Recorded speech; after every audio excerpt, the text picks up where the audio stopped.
अब अरे करो। वाह! आज एक्टिव मूड में हो लगता है। नहीं मूड नहीं। नासा ने मार्स पे लाइफ के होने का सबसे स्ट्रॉन्गेस्ट एविडेंस डिस्कवर कर लिया है। Listen, we can't find another explanation. So this very well could be the clearest sign of life that we've ever found on Mars. और ये कोई छोटी मोटी चीज नहीं है, ये सही में एक गेम चेंजर चीज हो सकती है। सितंबर 2024 में परसिवरेंस रोवर जो मार्स में उसने छियावा फॉल्स में 3 चीजें डिस्कवर की। वहां पर उसको मिला ऑर्गेनिक कार्बन जो कि लाइफ का बिल्डिंग ब्लॉक है, आयरन फॉस्फेट जो कि अर्थ में माइक्रोब्स बनाते हैं, और आयरन सल्फाइड जो माइक्रोबियल बाई प्रोडक्ट होता है। और ये तीनों का कॉम्बिनेशन उनको 3.5 बिलियन साल पुराने लेक पे मिला, मतलब कि परफेक्ट कॉम्बिनेशन।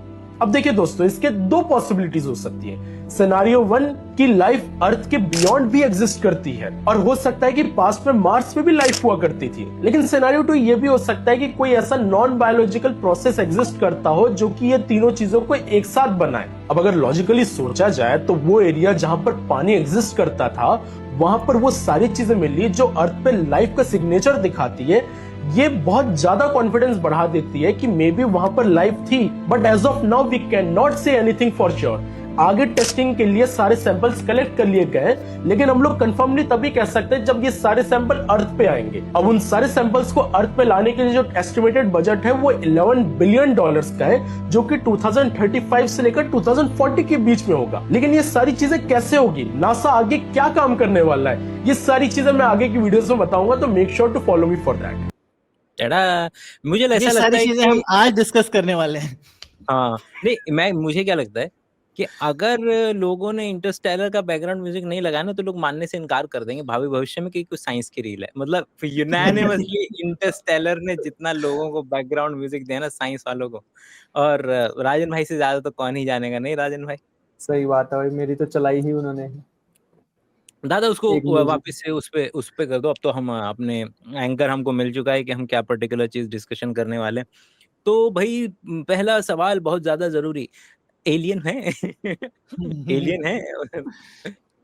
है का आंसर तो अभी शायद मेरे ख्याल से कंफर्म नहीं दे पाएंगे ना, बट ये जरूर एविडेंस थोड़ा बहुत हमें उस डायरेक्शन में लेके जा रहा है कि थे तो शायद पक्का। हमारे जैसे नहीं, मल्टी सेलुलर नहीं, बट थे कुछ एविडेंस ऐसे मिल रहे हैं। और अब शायद ये भी पता लग रहा है कि कुछ थ्योरीज थी ना स्टार्टिंग में कि अर्थ पे लाइफ कैसे आई, शायद मार्स से यहाँ पे आ गई होगी, या फिर कोई एस्ट्रॉयड यहाँ पे ऐसा गिरा होगा जिसमें कुछ ऐसे केमिकल्स होंगे, ऑर्गेनिक केमिकल जो अर्थ पे आ गए थे। तो वो जो पैराडॉक्स है वो थोड़ा सा सिंप्लीफाई होने की डायरेक्शन में जा रहा है, बट कंफर्म तभी हो पाएगा जब वो सैंपल्स, जैसा कि अभी क्षितिज बता रहा था कि अर्थ पे आएंगे, तो उस पे और हम टेस्ट एंड ऑल करके देखेंगे, तब हम कंफर्म करके बता पाएंगे कि एक्चुअल में ये लाइफ ही है या फिर कोई वैसे ही हमें कोई रास्ते में ऐसा कोई ऐसे इंग्रेडिएंट्स दिख गए और हमें लग रहा है कि यहाँ तो रोटी बनी थी, लेकिन बनी नहीं है वहां पे।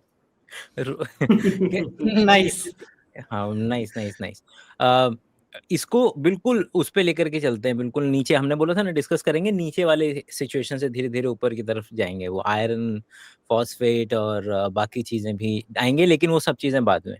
सबसे पहले बेसिक आइडिया वहां से शुरुआत कर लेते हैं कि लाइफ वाला जो आइडिया है, कि भाई क्या लग रहा है कि लाइफ अगर मार्स पे पॉसिबल सी नजर आती हुई सी लग रही है, इसका मतलब है कि वो सब जगह जो सन से उचित दूरी, अपने अपने स्टार्स में, अपने अपने सन्स में उचित दूरी पर रहते होंगे।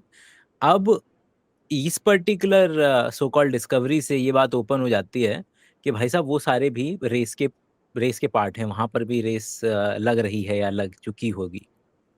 तो कि I think we should start with the question कि पहले चारों के पॉइंट ऑफ व्यू रख लेते हैं ना कि व्हाट इज लाइफ, अच्छा है ना, वो कर लो। उठ मैं ही तब अभी पाएगा वही टॉपिक। बोलने वाला था कि ये डिफाइन कर दो एक बार, क्योंकि मैं भी कंफ्यूज हो हाँ जाता हूँ इस डेफिनेशन भले भाई, ही कितनी मैं बार भी पढ़ फिजिक्स लिया। वाला हूँ, मैं नहीं बता पाऊंगा, तो बायो वालों के पे छोड़ देते हैं। अंकित भाई, व्हाट इज लाइफ?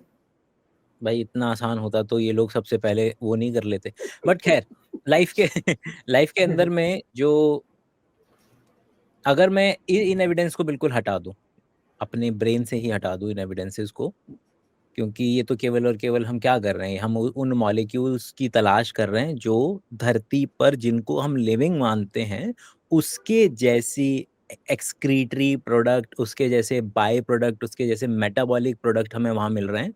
और इसके अंदर में निहित है कि अगर हम इसको लाइफ मान रहे हैं, अगर जो धरती पे एग्जिस्ट करती है अगर उसको लाइफ मान रहे हैं, तो वैसी सी चीज हमें वहां पर उसके अवशेष देखने के लिए मिल रहे हैं। और इन दोनों स्टेटमेंट्स में ही लाइफ डिफाइन नहीं हो रही है। मतलब हम वहां पर क्या ढूंढ रहे हैं, लाइफ यहाँ से मिलती जुलती चीजों के अवशेष ढूंढ रहे हैं। तो लाइफ के अंदर में तो मैं अगर बोलूंगा तो 2-3 चीजें। पहला, ऑर्गेनिक मॉलिक्यूल, जो चीजें उसमें मैं मान करके चलता हूँ, ऑर्गेनिक मॉलिक्यूल्स। दूसरे लेवल पर, और वो भी इस बेसिस पर हो पा रहा है ये जिक्र कि भाई लाइफ को जो है धरती पे हम जानते हैं उसी ही से हम अपने बुलेट पॉइंट्स निकालने की कोशिश कर रहे हैं। कल को जो इससे लास्ट वाली खबर आई थी, वीनस के एटमॉस्फेयर के अंदर में अलग तरीके के मॉलिक्यूल मिल रहे हैं, कोई सिलिकॉन लेकर के बेस अपना एटम सिलिकॉन लेकर के बनाने लग गया पूरी लाइफ को। तो हमारा तो मतलब ये सारी चीजें धरी की धरी रह जाएंगी। इसलिए मैं जो बोल रहा हूँ वो life, so called biological life के बेसिस पर बोल रहा हूँ। तो तो उसके अंदर में नेचुरल सिलेक्शन के आइडियाज, दूसरा रिप्रोड्यूसिबिलिटी, और उसके अंदर में नेचुरल सिलेक्शन का आइडिया इंक्लूड हो चुका है। ऑर्गेनिक के लिए कार्बन, कोई ऐसी चीज, कोई सेंट्रल मॉलिक्यूल जो कि कार्बन वो सारी प्रॉपर्टीज प्रोवाइड कर सकता है। और क्या करेंगे, जो सबसे अब अलग चीज जो मुझे नजर आती है, that are the metabolic reactions. Actually a combination of metabolic reactions that are taking place in a confined space। इस तरीके की अगर फॉर द मतलब ये आई नो, क्योंकि अगर मैं लाइफ को डिफाइन करने की कोशिश कर रहा हूँ तो फिर मुझे को और स्पेसिफिक भी तो होना पड़ेगा। और this statement is pretty specific, which is combination of reactions. क्योंकि रिएक्शंस तो हो रही है ना, ऐसा तो था नहीं कि अर्थ जब बनी थी तब रिएक्शंस नहीं हो रही थी। लेकिन जैसे ही दो मॉलिक्यूल टकराते थे तीसरी चीज बनती थी, तीसरी चीज कहीं और चली जाएगी, पानी के साथ, किसी और के साथ, हवा के साथ। It is a necessity to let them have a confined space, क्योंकि जब कन्फाइंड स्पेस मिलेगा तो ही वो तीसरी चीज से चौथी चीज बनेगी, और वो सीरीज ऑफ रिएक्शंस फिर हमें मेटाबॉलिक पाथवेज की फॉर्म में हमें नजर आएगा।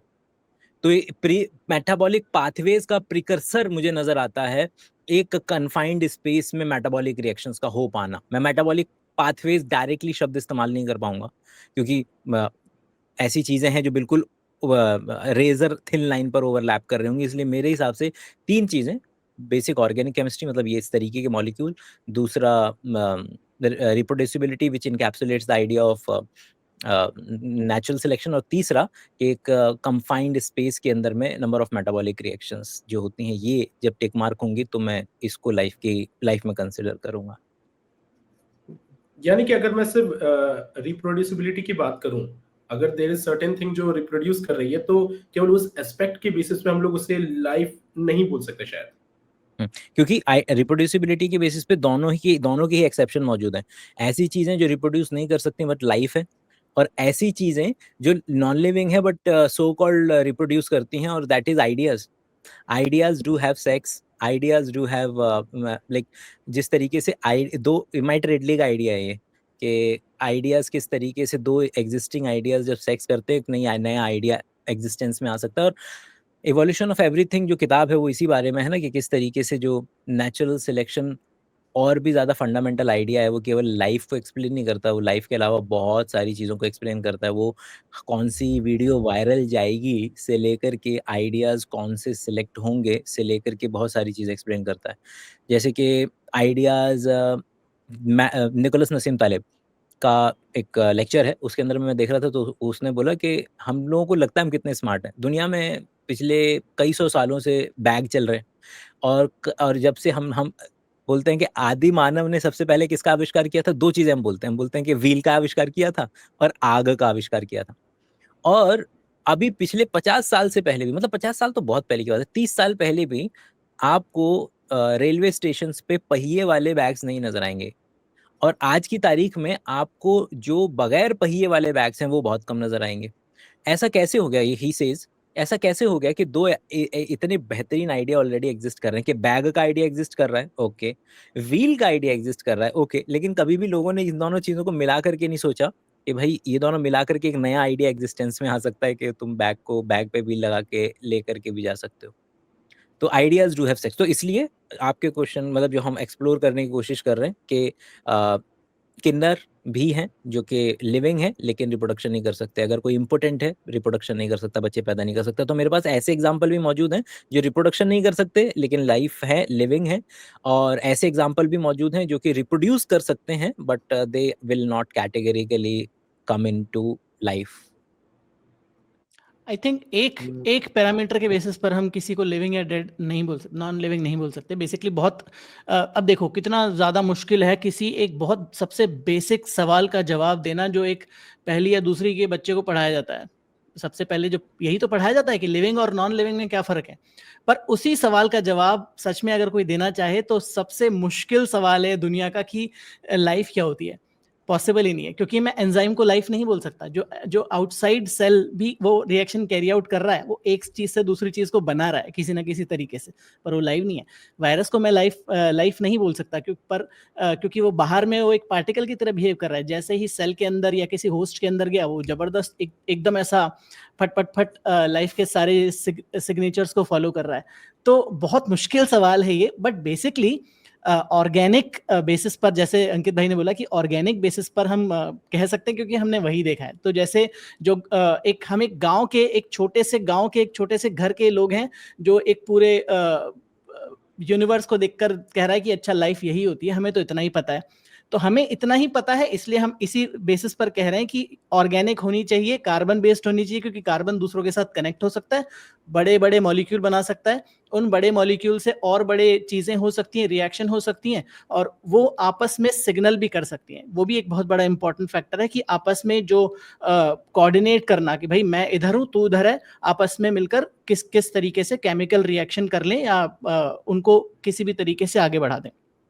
तो ये कुछ फंडामेंटल चीजें हैं उस डिस्कशन को आगे बढ़ाते हुए कि ये लाइफ कही जा सकती है। हमारी बहुत ही लिमिटेड नॉलेज, मतलब हमारे सभी कलेक्टिव ह्यूमन नॉलेज के कंपैरिजन में इतनी ही हम लाइफ को जानते हैं। बट अब आगे बात करें अगर इसके आगे तो नहीं आप दोनों की डेफिनेशन। हाँ आप दोनों की, वही बोल रहा हूँ। ठीक है, मेरे ख्याल से मैं नेक्स्ट बोलना चाहूंगा, पूछना चाहूंगा क्षितिज, एक बार अगर थोड़ा सा और इसको बता पाए कि हुआ क्या एक्चुअल में मार्स पे, तो थोड़ा सा हमारा और बेस बन जाएगा ताकि हम थोड़ा एलियन की तरफ जा पाएंगे। तो इसको अगर मैं थोड़ा हिस्टोरिकली बताऊं तो मार्स में सबसे पहले लाइफ की पॉसिबिलिटी और लाइफ का इंटरेस्ट तब आया था जब हम लोगों ने ऑब्जर्व किया और हम लोगों को नदियों के बहने के पैटर्न्स दिखे, तब थोड़ा सा इंटरेस्ट आया। तो ये वो टाइम था जब एकदम पुराने टाइम में मूवीज बनना एकदम से शुरू हुई आउटर लाइफ के ऊपर, क्योंकि एक बहुत बड़ी पॉसिबिलिटीज आ गई। उसके बाद बहुत सारी ऐसी चीजें आई, सेटी जो है search for extra terrestrial life वाला जिसके लिए रहता है, वो इलेक्ट्रोमैग्नेटिक वेव के फॉर्म में उन्होंने स्टार्ट किया। लेकिन ये जो मार्स का पर्टिकुलर केस था, जब हम लोगों ने ऑब्जर्व किया, फिर हम लोगों नासा ने वाइकिंग अपना रोवर भेजा था, वाइकिंग ने भी ट्राई किया था कि थोड़ा लाइफ के ट्रेसेस फाइंड कर सके। उस टाइम कुछ सैंपल्स मिले थे लेकिन वो कंक्लूसिव रिजल्ट्स रहे, क्योंकि उनका मानना था कि शायद वाइकिंग के हीट की वजह से ही वो जो कार्बन्स हो सकते थे वहां पर वो डिस्ट्रॉय हो गए, तो वो भी इनकंक्लूसिव था, तो वो भी लटक गया एकदम से। तो 2021 में जब परसिवरेंस छोड़ा गया नासा में, तो ये एक बहुत ही कहते हैं ना एम्बिशियस प्रोजेक्ट था। एंड आई स्टिल रिमेंबर ये जब इसका लाइव टेलीकास्ट हो रहा था, so there was this lady in that like launch headquarters जिन्होंने बिंदी लगा रखी थी और साड़ी पहन रखी थी। सो इंडियन मीडिया में उस चीज का काफी हाइप हो गया था कि बिंदी वाली लेडी कौन है, नासा में काम कर रही है। So I remember that launch from that time. और परसिवरेंस जब लैंड किया था, तो एक इंटरेस्टिंग स्टोरी है इसमें। नासा मतलब मार्स से अर्थ पे कोई भी लाइट को आने में अराउंड 11 मिनट्स लग जाते हैं। वैसे वो डिपेंड भी करता है कि वो एग्जैक्टली किस पोजीशन पे, but on an average 11 minutes मान के चलते हैं। लेकिन जब परसिवरेंस लैंड हो रहा था, उसका लैंड की जो लोकेशन थी बहुत ही स्ट्रेटेजिक सोची हुई थी, क्योंकि धरती पे हम लोग पानी को और लाइफ को बहुत ज्यादा लिंक करते हैं। तो सीधी सी बात है, अगर मुझे किसी प्लैनेट में अपना कोई रोवर डालना है तो मैं उस जगह पे डालूंगा जहां पर पानी के होने के ट्रेसेस हैं। तो इससे छियावा जो हम लोग जो लेक पास में हुआ करती थी, उस पर्टिकुलर लोकेशन को हम लोगों ने चूज किया, डेल्टास जो वहां पर है उसको चूज किया। और जब वो उधर लैंड कर रहा था तो उसको लैंड करने में 7 मिनट लग रहे थे। प्रॉब्लम ये थी कि वो 7 मिनट में लैंड कर गया, ये इंफॉर्मेशन हमको आने में 11 मिनट लगेंगे। तो there was this 11 minute of terror बोला जाता है कि सब परेशान क्या हुआ है, because this was the first time in the history of humanity कि हम लोग मार्स पे कोई लैंडर भेज रहे हैं। हम लोगों ने ऑर्बिटल तो भेज दिया है, लेकिन लैंडर भेजना अपने में बहुत बड़ी चीज है। मतलब आई थिंक पहले वाइकिंग का हुआ था, but this was significantly greater than that. तो जब ये वहां पर पहुंचा, क्यूरियोसिटी, वाइकिंग, इन सब की लेगेसी को पूरा करता हुआ जब यहाँ पर लैंड किया, तो काफी सारी होप्स आई। फिर वो भी पिछले साल सितंबर की बात है, इसने कुछ सैंपल्स क्रिएट किए थे, और ये जो हम लोग 3 जो सैंपल्स मिले थे जिसकी वजह से सारे हाइप हुए थे, ऑर्गेनिक कार्बन जो हमको मिले थे, फॉस्फेट्स मिले थे, और ये सारी जो चीजें मिली थी, सल्फेट्स वगैरह, ये मिल तो गए। तो नासा की जो टीम थी उसने इंडिपेंडेंट रिसर्चर्स को भी दिया, अपनी टीम को भी दिए ये सैंपल्स, और बोला कि come up with the possible explanation जो कि पॉसिबल एलियन लाइफ के बारे में बात ना करे। ठीक है, तो ये एलियन लाइफ वाली जो चीज है, बायो सिग्नेचर वाली चीज है, इसको लास्ट रिजॉर्ट रखना, कि कुछ नहीं मिला तो इसके ऊपर आते हैं। 1 साल तक काफी रिसर्च चली, एंड जैसा कि उन्होंने अपने प्रेस कॉन्फ्रेंस में बोला था कि at this point of time ऐसा हम लोगों को कोई भी नॉन बायोलॉजिकल प्रोसेस नहीं मिला है जिसकी मदद से इन सब के होने के ट्रेसेस मिल सके। अब ये तीनों के ट्रेसेस क्या सिग्निफाई करते हैं इसके बारे में तो रवि भाई और अंकित भाई ज्यादा बेटर बता पाएंगे, बट अगर हम लोग थोड़ा बहुत हिस्ट्री की बात करें तो इतने सारे हमने जो लैंडर्स भेजे उसमें परसिवरेंस का क्या सिग्निफिकेंस रहा है, और क्यों स्ट्रेटेजिकली उसने ऐसा छियावा जो लेक रह चुकी थी जो 3.5 बिलियन ईयर्स ओल्ड थी वही क्यों चूज किया, तो उसके पीछे एक बहुत ही रिच हिस्ट्री है। इसके अंदर में ना, जैसे हम अभी लाइफ वाले पोर्शन की बात कर रहे थे, एक इम्पॉर्टेंट आइडिया मुझे स्ट्राइक किया। जब तक हम फिलॉसफी के लेवल पे बात करते हैं ना, इट्स गुड, क्योंकि फिलॉसफी पे जब हम बात करेंगे ना, तो मेजॉरिटी ऑफ चीज़ पे तो हम एग्री करते हैं कि हाँ, कुत्ता बिल्ली भैंस गाय बकरी हम सब तो लाइफ हैं ही, ठीक है, मान लेते हैं अभी के लिए। लेकिन जब हम आगे बढ़ते हैं ना, जब हम पहुंचते हैं वायरस पे, बैक्टीरिया पे, मेगा वायरसेस पे, और फिर प्रायॉन्स पे, फिर इंडिपेंडेंट एंजाइम्स पे, वो पर्टिकुलर जगह पर लोग ज़्यादातर डिस्कशन करते हैं। और और बिल्कुल भी ज़रूरी नहीं है कि हमारी साइंस को आगे बढ़ने के लिए तुमको ज़बरदस्ती डिफ़ाइन ही करना पड़ेगा, क्योंकि हम डिफ़ाइन नहीं कर पाते हैं, फिर भी इतना आगे बढ़ ही गए ना। तो इसके लिए जो मैं समझ पाता हूँ उसको नॉर्मल डिस्ट्रीब्यूशन से समझने की कोशिश करता हूँ कि भई लाइफ़ जो है, लाइफ़ का जो आइडिया जो है वो नॉर्मल डिस्ट्रीब्यूशन कर्व की तरह है, कि 2 स्टैंडर्ड डेविएशन के अंदर में लगभग सब लोग एग्री कर रहे हैं कि भैया ये तो है लाइफ़, ठीक है? यहाँ पर वो सारी लाइफ़ की जो चीज़ें होनी चाहिए वो सारी एग्ज़िस्ट करती हैं। हाँ, अब ये जो 2 स्टैंडर्ड डेविएशन के बाद की जो चीज़ें बचती हैं, कुछ-कुछ जिसमें वायरस आ जाएँगे, कुछ बैक्टीरिया ऐसे जो पड़े रहते हैं, मरी सी हालत में रहते हैं, कुछ प्रोटीन मॉलिक्यूल्स जो बिहेवियर शो करते हैं, जैसे दूसरे प्रोटीन को देखते हैं उसको अपने जैसा बना लेते हैं। तो वहाँ पर आप कर लो जिसको भी R&D करनी है, डिस्कशन करना है, लेकिन इससे कभी भी हम रोकेंगे नहीं। हाँ, लेकिन ट्रू कि क्योंकि जब हम दूसरे ग्रह पे जा रहे हैं तो हमें वहाँ पे कूदते-फांदते लोग तो मिलेंगे नहीं, हमें मिलेंगे ही ये 2 स्टैंडर्ड डेविएशन के बाद वाली चीज़ें। और इसीलिए अभी भी कोई भी व्यक्ति जो थोड़ी-सी भी अथॉरिटी रखता है और थोड़ी-सी समझ रखता है, वो कभी नहीं बोलेगा कि हमें लाइफ का एविडेंस मिल गया। वो हमेशा बोल रहे हैं कि this is the closest we have ever been to the idea कि इनके पास्ट के अंदर में ऐसी कुछ चीज़ें एग्ज़िस्ट करती हो सकती हैं। इसमें इतना बार मतलब इतनी हम्बलनेस आ जाती है बोल-बोल के कि भाई गलती से भी कम्युनिकेट ना हो जाए कि हम लोग ये स्टेटमेंट दे रहे हैं कि आ गई ढूँढ ली लाइफ, वो नहीं चाहते हैं लोग। लेकिन वही है कि हमको तो चाहिए ना, हमको तो घूमता हुआ जादू चाहिए वहाँ पे, कि कैसे करके उसके साथ सेल्फी ही खिंचा लें तो मज़ा ही ना आ जाए। अ, इससे ये मैं बीच में एक हाँ, सर बोलिए। नहीं, प्लीज़ कंटिन्यू। मैं इसमें एक थोड़ा मसालेदार बात ऐड कर रहा हूँ। तो हाँ, हाँ। हार्वर्ड में फिजिक्स डिपार्टमेंट में एक बहुत ही अच्छे पोजीशन पे है, एवी लोब नाम है उनका। So one of my friend is also his colleague, इन ये लोग साथ में काम करते हैं ना। एवी लोब इस चीज के लिए बहुत फेमस है कि वो बहुत ही कंट्रोवर्शियल पेपर निकालते हैं। तो गैलीलियो इनिशिएटिव के फाउंडर भी हैं, जिसमें एरिक वाइंस्टाइन जैसे अगर आप लोगों को पता होगा, कुछ ऐसे हैं नामी लोग, ठीक नहीं। है, बकैती वाले। इंटरनेशनल लेवल के सूडो साइंस फैलाने वाले लोग अच्छा। बेसिकली। जैसे वो दीपक चोपड़ा टाइप नहीं हो जाते हैं। अच्छा, हाँ। तो ओए भाई, ओए चोपड़ा का नाम खराब कर रहे हैं ये लोग ना, बिल्कुल ही कमाल हो गई यार। तो कोई नहीं, मैं एवी सही लोग कर दूंगा यार, ठीक है। चलो। एवी लोग के साथ सीन ये है कि वो बेसिकली, आपको पता होगा, बहुत पहले एक ओमुआ करके एक हम लोग को कॉमेट टाइप चीज मिली थी। अब ये बहुत ही ज्यादा इंटरेस्टिंग थी क्योंकि इसकी ट्रेजेक्टरी, जो डिग्री ऑफ फ्रीडम था, वो थोड़ा अलग सा था। तो ये बता नहीं पा रहे थे कि अगर मान लो कि आइस मेल्ट भी हो रही, जिसकी वजह से एक्स्ट्रा उसको फोर्स भी मिल रहा है, तो ये extra degree of freedom explain नहीं कर पा रहे थे। तो बहुत सारी पॉसिबिलिटीज आती हैं कि शायद कुछ रहा होगा। एवी लोग ने उस टाइम एक पेपर लिखा कि ये एलियन टेक्नोलॉजी है और ये कोई इंटेलिजेंट एलियन टेक्नोलॉजी है। वहां तक ठीक था, बट द प्रॉब्लम इज कि बीइंग अ पर्सन जो हार्वर्ड में बहुत ही ऊंचे डायरेक्टर लेवल पे पोजीशन पे है, वो उन्होंने एक प्रॉपर ऑथेंटिक जर्नल में डाला नहीं, उन्होंने पेपर लिख दिया और सीधा प्रेस कॉन्फ्रेंस बुलाई, प्रेस कॉन्फ्रेंस में रिलीज किया, फिर अपनी बुक और उसी टाइम अपनी बुक अनाउंस की और वो बुक बेस्ट सेलर बन गई। पीयर रिव्यूड नहीं नाउ होने दिया। अभी पीयर रिव्यूड नहीं होने दिया बिकॉज वो पीयर रिव्यू में पास भी नहीं हो पाया था। पास नहीं अभी होता। जस्ट कुछ महीनों पहले उन्होंने एग्जैक्ट सेम काम किया, एक 3i एटलस नाम का एक और ऐसा हम लोगों को कॉमेट मिला है, उसका भी सेम यही है, डिग्री ऑफ फ्रीडम थोड़ा अजीब सा है, समझ में नहीं आ रहा है कि क्यों इस तरीके से मूव कर रहा है। अगेन बहुत पॉसिबिलिटीज हो सकती थी, मे बी उसके आइज का फॉर्मेशन कुछ ऐसे टाइप का हो कि वो मेल्ट इस तरीके से हो रहा हो कि वो फोर्स हम लोग अकाउंट नहीं कर पा रहे हो। उन्होंने फिर से hypothesis the, may be aliens हो सकते हैं, एंड मेरा जो फ्रेंड है उनके साथ उसमें को ऑथर भी है उस पेपर में, जिसमें उन्होंने अगेन इंटेलिजेंट लाइफ के ऊपर बात की है। ऑल्दो इस बार उन्होंने पीयर रिव्यूड में डाला है, बट मेरा ये बोलने का पॉइंट है कि कई बार जो क्रेडिबिलिटी का हम लोग कई बार माइलस्टोन सेट करते हैं, जैसे इंडिया में हम लोगों ने आईआईटी का सेट कर रखा है कि आईआईटीएन बोल रहा है तो सच ही होगा, तो बाहर जैसे हार्वर्ड का कोई बोल रहा है तो सच ही होगा।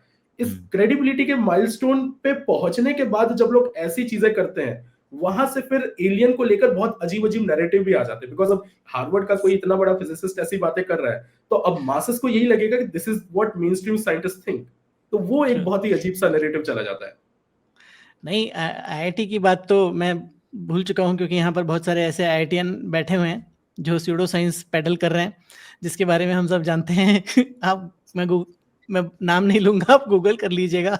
बट मैं वैसे समझा नहीं हूँ किसकी बात हो रही है, लेकिन ये बात मेरे को बहुत पसंद आई है। हाइपर हो रहे हैं वो, बहुत हाइपर। पर डिस्कशन को आगे ले जाते हैं। और मैं आज बैठा बैठा जब इस न्यूज को देख रहा था ना, मैं बहुत फैसिनेट कर रहा था एक एस्पेक्ट पर, कि हमारी टेक्नोलॉजिकल एडवांसमेंट उस लेवल पर पहुंच चुकी है कि हम दूसरे ग्रह पर एक ऐसा रोबो भेज रहे हैं जिसमें एक ऐसा स्पेक्ट्रोमीटर फिक्स है, एक ऐसी मशीन फिक्स है जो एक लाइट शाइन करती है और वो इंटेक्ट रॉक में बता देती है कि कौन से मॉलिक्यूल हो सकते हैं। कितनी बड़ी टेक्नोलॉजिकल लीप है। आप खुद सोचिए कि आप उसको रोबोटिकली कंट्रोल कर रहे हैं, और आप ना सैंपल आपके पास है अभी तक, आप सैंपल लाने में अभी आपको कम से कम 10-15 साल लगेंगे, पर आपने बता दिया कि पॉसिबली वो आयरन फॉस्फेट या आयरन सल्फेट हो सकता है, there is a very good chance, और इसीलिए वो बायो सिग्नेचर जो हम बोल रहे हैं लाइफ का, वो हो सकता है। तो ना हमने इंसान भेजा, ना हमने कोई और चीज भेजी, बट उस रोबोट ने जो एक सिंपल सा, जो बहुत बेसिक सी टेक्नोलॉजी होती है, उससे हमें पता लग गया कि यार यहाँ ये चीज हो सकती है। This is the epitome of technology, मुझे ऐसा लगता है। बहुत बेहतरीन बात है अब, और ये सबको अप्रिशिएट करनी चाहिए। एक बिल्कुल ना बिल्कुल फन कैवियट है मेरे पास। मतलब अब तक के जितने भी सबसे बेहतरीन पॉडकास्ट हैं इन्वेस्टिगेटिव साइंस पॉडकास्ट, उसमें रेडियो लैब मेरे लिए नंबर 1 पे रहा है, अभी भी है। और रेडियो लैब के अंदर में एक एपिसोड था और विच वाज रिगार्डिंग कैफीन। और अभी अगर आप लोगों ने नहीं सुना है, अगर ये क्वेश्चन अगर आप पहली बार सुनोगे तो आपके लिए बहुत फैसिनेटिंग क्वेश्चन हो। तो कि हर दूसरी ड्रिंक के अंदर में आजकल कैफीन आ रहा है, राइट? और हम जानते हैं कि कैफीन टी, चाय में या फिर कॉफ़ी के अंदर में से आप निकालते हैं। और लैब के अंदर में, क्योंकि इतना कैफीन तो आप एक्सट्रैक्ट भी नहीं कर सकते ना, जितनी तरीके की ड्रिंक मार्केट्स में चल रही हैं, इतना ज़्यादा कैफीन चाहिए पूरा बल्क में भर के, ताकि आप रेड बुल से लेकर के स्टिंग से लेकर के सब में डाल सकें। तो अब 2 तरीके की कैफ़ीन हो गई, मतलब कि एक हो गई जो आप नेचुरली एक्सट्रैक्ट कर सकते हो कैफ़ीन का मॉलिक्यूल, और एक आप जो लैब में सिंथेसाइज़ कर रहे हो कैफ़ीन का मॉलिक्यूल। इंटरेस्टिंग पॉइंट ये है कि this is a real case कि एक पर्टिकुलर कंपनी ने क्या किया, अपने जो ड्रिंक थी उसके ऊपर लिखवा दिया कि नेचुरल कैफ़ीन, कि हम लैब सिंथेसाइज्ड कैफ़ीन इस्तेमाल नहीं करते हैं, हम खुद वो करते हैं, कि नेचुरल वाला करते हैं इस्तेमाल। एंड द प्रॉब्लम इज़ कि अगर कैफ़ीन है, मॉलिक्यूलर, तो मॉलिक्यूल के लेवल पे तो मॉलिक्यूल है। अब ये केस कोर्ट में कि अब इस बात को डिबंक कैसे किया जाए कि इस बंदे ने अगर अपनी ड्रिंक पे कैफ़ीन लिखवा रखा है कि नेचुरल कैफ़ीन है, और वो तो है, तो मतलब मॉलिक्यूल में तुम क्या ही अंतर निकाल लोगे, क्योंकि मॉलिक्यूल तो वही है, वही कैफ़ीन तुम नेचर से ले आओ या तुम लैब में बनवा लो।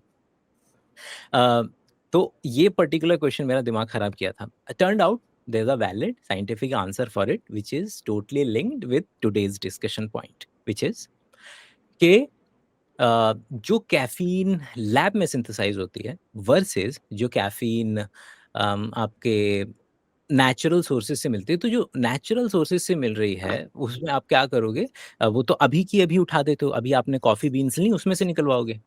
लेकिन जो लैब में सिंथेसाइज होती हैं उनके लिए हमको पेट्रोल और पेट्रोलियम से रिलेटेड प्रोडक्ट्स का इस्तेमाल करना पड़ता है, और पेट्रोल पेट्रोलियम से related products millions of years पुराने हैं। और मिलियंस ऑफ ईयर्स पुराने हैं तो उसके अंदर में हमें क्या देखने को मिलेगा, जो कार्बन 12 वर्सेस कार्बन 13 का जो रेशियो है, क्योंकि लाइफ लाइफ प्रेफर्स कार्बन 12। और यही पॉइंट है ना कि ये जो अभी हम जो भाई ने बोला कि हम अभी हमारे पास फोटो स्पेक्ट्रोस्कोपी वाले एनालिसिस ये सारे हैं, हमारे पास वो पर्टिकुलर मटेरियल नहीं है, वो अभी आएगा तब आप उसके ऊपर एनालिसिस करेंगे। तो शायद उसके अंदर में से हम आइसोटोपिक एनालिसिस भी पर ऑब्वियसली जाएंगे ही जाएंगे। और हम जानते हैं कि लाइफ समहाउ प्रेफर्स कि अगर मैं कल को कोई व्यक्ति बोले कि ये पर्टिकुलर चीज़ लाइफ का अवशेष है वर्सेस ये पर्टिकुलर चीज़ केवल high temperature high acidity environment में बन गया था, तो इन दोनों को चेक करने का एक तरीका ये है कि उसमें the ratio of carbon 12 versus carbon 13 आपको अलग अलग देखने के लिए मिलेगा, क्योंकि life tends to prefer carbon 12 over carbon 13। और इस Right. पर्टिकुलर के बेसिस पर वो पर्टिकुलर केस सॉल्व हुआ था, कंपनी हारी थी और उनको अवार्ड किया गया कि ठीक है ये लोग कमीनीपंती कर रहे हैं। But like how bizarre and beautiful this thing is कि कैसे कंपनी जो है वो कार्बन वो बोल सकती है कि हम तो नेचुरल वाले हैं, लेकिन साइंस तुमको फिर भी कहीं ना कहीं से पकड़ के ले आएगी कि नहीं ये तुम पागल नहीं बना सकते। तो जस्ट मतलब इट्स अ ब्यूटीफुल स्टोरी, तो मेरे को याद आया तो मैंने सोचा डिस्कस करते हैं। Right right. So final question of the day, aliens होते हैं क्या? आएंगे कब आएंगे हमारे यहाँ पे और कैसे दिखते होंगे? मेरे को लगता है ना ये क्वेश्चन ज्यादा रोकता है हमें हाँ एग्जैक्टली। अगला स्टेप लेने से। अगला स्टेप और ना यहाँ से निकलता है, ये जो अभी मैंने एक स्टोरी सुनाई ना, ये इतना ब्यूटीफुल है कि यहाँ से अगला स्टेप लेंगे तो वो कॉन्सिक्वेंस होगा ये पता चल पाना कि अगर लाइफ थी भी तो किस तरीके की थी और कहाँ थी। लेकिन हम डायरेक्टली ना we are trying to satisfy our fascinations are जो हमारे जितने भी कि हम सोचते अंदर हैं का कि एक ऐसा कीड़ा हो है ना सकता कि है। आर वी अलोन वाली चीज। हाँ वो वाली कि और कि आप देखें ना कि सब रणवीर अलाहाबादिया वो इसरो के डायरेक्टर से पूछ रहा है कि भैया वो है कि नहीं है, और फिर उसने इसको इतना कैश काउ कराया कि क्योंकि ही सेड कि यार most probably there might be, और देयर माइट बी को वो बोलते हैं कि अरे देखो देखो बोल रहा है, देखो हो बोल रहा है कि पहली बात तो कि जो भी व्यक्ति बोल रहा है उसी की जिम्मेदारी है कि इसको इतना ठोक बजा करके उसको कम्युनिकेट करा जाए कि भाई साहब अभी नहीं है, लेकिन हम जब तक इस पॉसिबिलिटी को एक्सप्लोर नहीं करेंगे साइंटिफिकली हम श्योर भी कैसे हो पाएंगे। तो वी आर एक्सप्लोरिंग। तो तो उस पर्टिकुलर एटीट्यूड को ज्यादातर पॉडकास्टर्स ले लेते हैं कि अरे देखो भाई भैया जी बोल रहा है कि एलियन होते हैं। नहीं, तो वो सिंपल सी बात है। हाँ देखो यार, यूनिवर्स का स्केल आप उठा के देखो, जिसको भी बेसिक सा आइडिया होगा यूनिवर्स का स्केल। हमारे पास दो फिजिक्स के बंदे बैठे हैं और इसमें फिजिक्स भी नहीं चाहिए, बहुत बेसिक सी साइंस चाहिए कि यूनिवर्स का स्केल इस लेवल का है, अनफैथमेबल स्केल है। तो उस बेसिस पर अगर हम अज्यूम भी करें ड्रेक इक्वेशन लगाकर या बाकी प्रोबेबिलिटी इक्वेशंस लगाकर, तो there is a very good chance कि हम ऑफ कोर्स लाइफ यूनिवर्स में है। और कैसे जानते हैं? क्योंकि हम हैं। तो उस बेसिक प्रोबेबिलिटी के बेसिस पर ही हम कह सकते हैं कि देयर इज अ पॉसिबिलिटी कि लाइफ है। अब वो लाइफ को आप कैसे डिफाइन करते हो, उसके लिए अगर आप फिर से कंफ्यूज हो रहे हैं तो थोड़ा सा पीछे जाकर इस पॉडकास्ट को देख लीजिए कि लाइफ को हम कैसे डिफाइन कर रहे हैं। But intelligent life on the other hand, again उसकी प्रोबेबिलिटी और कम होती जाएगी और कम होती जाएगी, हमारे जैसे लोग होने की प्रोबेबिलिटी और कम होती जाएगी। तो इट्स ऑल अबाउट प्रोबेबिलिटी।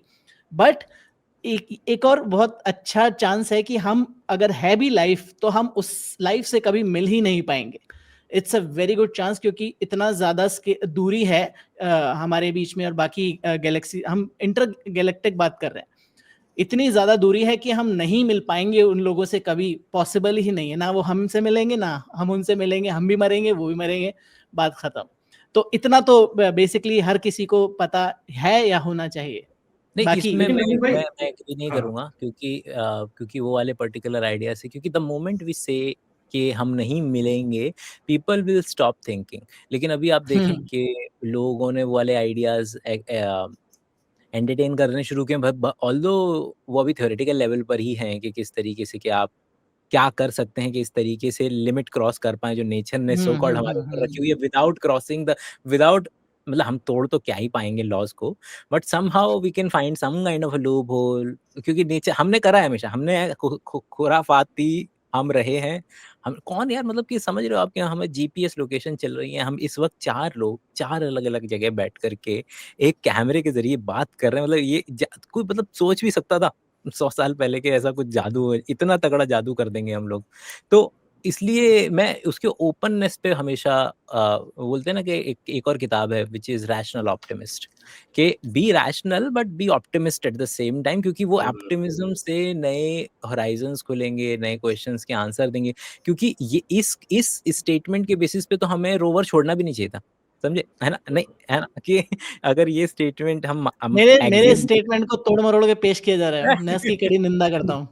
मैं इसकी कड़ी निंदा करता हूँ, मजाक कर रहा हूँ। मैं लेकिन सिर्फ ये लेकिन बोल रहा हूँ एक प्रोबेबिलिटी की बात कर रहे हैं। हम हमेशा प्रोबेबिलिटी की बात करते हैं कि प्रोबेबिलिटी कम होती जा रही है, कम होती जा रही है, क्योंकि एक्सपेंशन ऑफ द यूनिवर्स की वजह से जितनी जितनी दूर दूर जाते जा रहे हैं ना, तो प्रोबेबिलिटी कम होती जा रही है उनसे मिलने की। अब कल को कोई और अतरंगी टेक्नोलॉजी आ जाए, बात अलग है भाई, हम मिल लेंगे, हम भी खुश हो जाएंगे। लेकिन मुझे और मुझे टेलीफोन इतना ओपन कर दो। इंटरेस्ट आता है ना इस बात को सोच के कि हम लोग चाहे सेटी की बात कर ले या फिर हम लोग बात कर ले ड्रेक इक्वेशन की बात कर ले, इतना बैगेज एसोसिएट होता है ना इन सारी चीजों से, इतने अंडरलाइंग प्रिंसिपल इन्वॉल्व होते हैं जो कि ऑब्वियसली जिन्होंने कॉइन किया है दे ऑलरेडी नो कि क्या कितने सारे अजम्पशंस हैं इन सारी चीजों में, जो कि Yes. हम लोग अज्यूम कर रहे हैं कि इन केस अगर ऐसा हो और ऐसा हो, और जितने जितने पैरामीटर हम लोग जोड़ते जा रहे हैं, हमारी अजम्पशन की स्केल उतनी ज्यादा बढ़ती जा रही है। उस बेसिस पे हम लोग फिर एक कॉन्फिडेंस लाने की कोशिश कर रहे हैं कि मे बी शायद कोई किसी तरीके की लाइफ मिल जाए, ये मिल जाए। लेकिन जैसे अभी अंकित भाई ने बोला कि आज से 100 साल पहले किसने सोचा था कि 4 ऐसे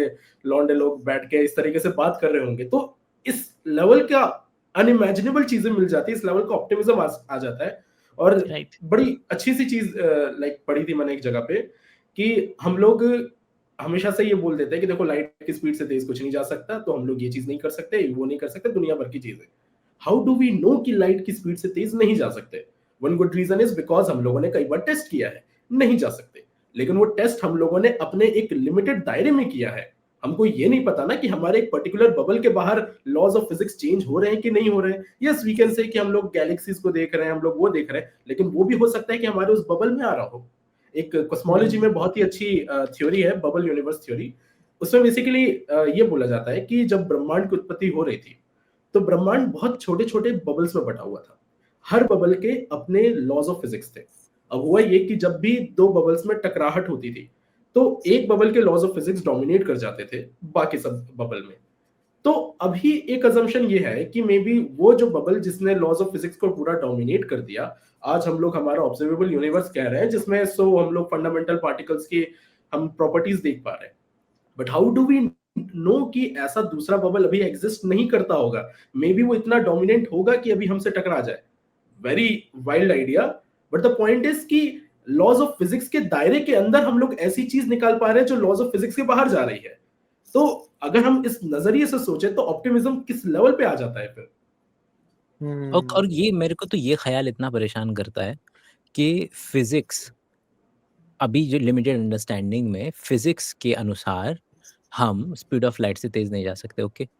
लेकिन हाउ बिजार दिस ख्याल इज कि there is a matter which is our brain is able to think of those idea that may never exist in real life. मतलब कि मैं ब्रेन के लेवल पे सोच सकता हूँ कि स्पीड ऑफ लाइट से तेज भाग रहा हूँ, मैं नंबर ऑफ एटम पूरे यूनिवर्स में 10⁻80 है, और मैं बहुत आसानी के साथ ले 10⁻100 ले क्या कर लेगा। We can imagine a number a concept which ये यूनिवर्स हमको अलाउ भी नहीं करता है कि हम उससे ऊपर जा सकें या उससे कुछ एग्जिस्ट कर सके। और वो उस तरीके की चीजें ये खुराफाती दिमाग सोच पाता है, मतलब कितना बिजार ख्याल है ये। लेकिन लेकिन अंकित भाई, अमिताभ पांडे ने इसमें एक बहुत बढ़िया बात बोली थी कि the reason we are able to think this big number is because ये आइडिया एब्स्ट्रैक्ट है बहुत ज्यादा, ठीक है। हम्म मे बी उस नंबर को कंप्यूट करने जब हम लोग जाए, और कंप्यूट करने का मतलब है कि इन एसेंस उसको हम लोग जब इमेजिन करने जाए तो हमारे we will run out of computation, हम लोग रन आउट मैं ऑफ। भी इसको एब्स्ट्रैक्ट की नजर से ही खूबसूरत मान रहा हूँ कि ये एब्स्ट्रैक्ट तो की बात नजर सही है। से ही एक उस ख्याल को भी एंटरटेन कर पाना जो एक्चुअल में कंप्यूटेबल नहीं है। कितना कितना तो अब जैसे अभी रवि भाई ने बोला था उसी को मैं आगे कि क्या है ना कि हम अपनी जो भी हमारी एग्जिस्टिंग आइडियाज एग्जिस्टिंग टेक्नोलॉजी होती है ना, हम उसको एक्सट्रापोलेट करके सोचते हैं। अगर आपको याद हो फिल्मस्टोन और जो दूसरा आता था क्या आता था जिसमें फ्यूचर दिखाते थे, अम, रिक एंड मॉर्टी। 2 नाटक आते थे रिक ना, एंड एक मॉर्टी, आता था फिल्मस्टोन, हाँ? नहीं, रिक एंड रिक मॉर्टी, नहीं, नहीं, नहीं, ये 2 अच्छा पर्टिकुलर पहले का, जेट्सन जेट्सन जेट्सन बच्चों जेट्सन का। और फ्लिंस्टोन, हाँ, फ्लिंस्टोन जेट्सन आता था। जेट्सन दिखाते थे कि भविष्य में क्या होने वाला है। तो भविष्य में क्या सोचते थे लोग? लोग सोचते थे कि उड़ने वाली कार, समझ रहे हैं? लोगों ने हेलीकॉप्टर नहीं सोचा, लोगों ने वो सोचा कि जो एग्जिस्टिंग चीज़ है ना, उसी ही का एक्स्ट्रापोलेटेड वर्ज़न हम सोचते हैं। तो अभी क्या हो रहा है कि जब हम सोचते हैं ना कि हम मिल नहीं पाएँगे शायद उन पर्टिकुलर एलियन स्पीशीज़ से, तो उसमें ये कंडीशन या एक्सियम गिवन है कि हम अपने आप को एक्जिस्टेंस में मान रहे हैं, बोलते हैं 70 साल में वैसे ही बंदा मर जाता है, अगली टेक्नोलॉजी बस ज़्यादा से ज़्यादा क्रायो स्लीप वगैरह करके तुम पहुँचा दोगे। इसके अलावा भी है ना, मतलब अभी जिस तरीके से एआई डेवलप हो रहा है, केवल कॉन्शियसनेस को अगर बिज़ार ख़्याल, बट केवल और केवल कॉन्शियसनेस को आपने केवल और केवल इमॉर्टैलिटी के बेसिस पर किसी ड्राइव में रख दिया, ड्राइव छोड़ दी। अब ये ड्राइव जा रही है, जा रही है, जा रही है, जहाँ तक जाना है इसको जाएगी, और वहाँ पर जाकर के इसको वापस से किसी पर्टिकुलर उसमें व्यक्ति में वापस लाया जा सकता है, व्हिच इज़ मतलब वो आइज़ैक एसिमोव की कहानी है ना, जो फाउंडेशन, उसके अंदर में भी ये प्रेमाइस है।